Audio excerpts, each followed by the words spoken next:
नमस्कार, आप सुन रहे हैं रेडियो हिंदुस्तान और मैं हूँ आपके साथ आरजे अंजू।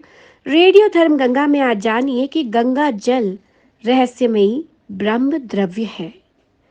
ऐसा बहुत से लोगों ने अनुभव किया है कि पावन स्थानों पर एक अलग ही तरह की ऊर्जा का अनुभव होता है, जिसमें सामर्थ्य होता है जीवन बदलने का, आपको एक बेहतरीन स्वरूप में दुनिया के सामने लाने का।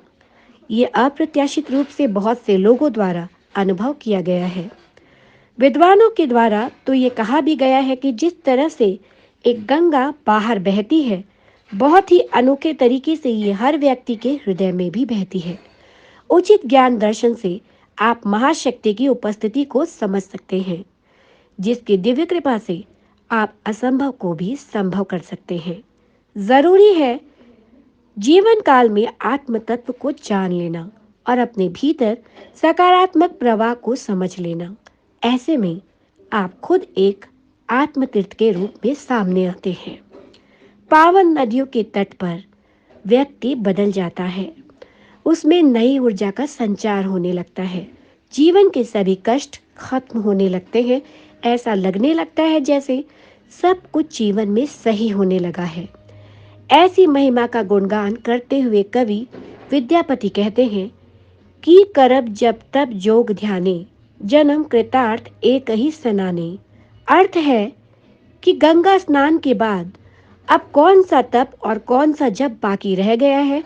मेरा तो जन्म सफल हो गया एक ही स्नान में। वास्तव में जब ये पंक्तियां लिखी, वह गंगा नदी से कोसों दूर थे। उनका संकेत आज स्नान की तरफ ही रहा होगा। इसलिए हर किसी को ढूंढना है अपने अंदर हृदय में बहता ये प्रवाह। इस धरती पर बहुत से दुख है, बहुत से दुख के बहुत से कारण हैं।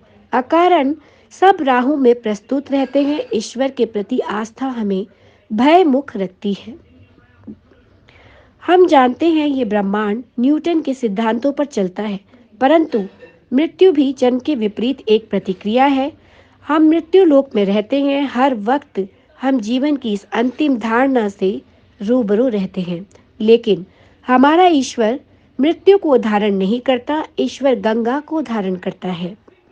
गंगा की विचारधारा जीवन से जुड़ी है, आत्मबल से जुड़ी है और जुड़ी है मानव जीवन के लिए मुक्ति बोध से। हमें छोटी छोटी मुश्किलों और बदलावों में जीवन रूपी दरिया को निकाल आगे बढ़ना चाहिए। हमारा मानव लोप होकर बैठ जाता है।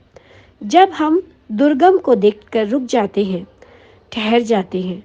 महामानवों के समुदाय में उच्चतम श्रेणी में रहने के लिए हमें जरूरी है प्रतिदिन बहते रहना। मानव जीवन वास्तव में वंदनीय है अगर ये दुर्गम को समझने को निकला है। हमें वास्तव में कोई रोक दे, वो मृत्यु भी नहीं। ऐसी संसार की सबसे पुरानी किताबों का कहना है जो ईश्वर के सामने लिखी गई थी। सच तो ये है कि हम लोग जिस धरती पर रहते हैं, मृत्यु उस पर जीवन का अंतिम पड़ाव है, पर न जाने कितने पड़ाव अंतिम पड़ाव के आगे भी हो सकते हैं, जो आज भी रहस्य है। ये मृत्यु लोक है, एक ऐसा ग्रह जहां लोग मरते हैं। ये इस ग्रह की सबसे बड़ी तकलीफों में से एक है।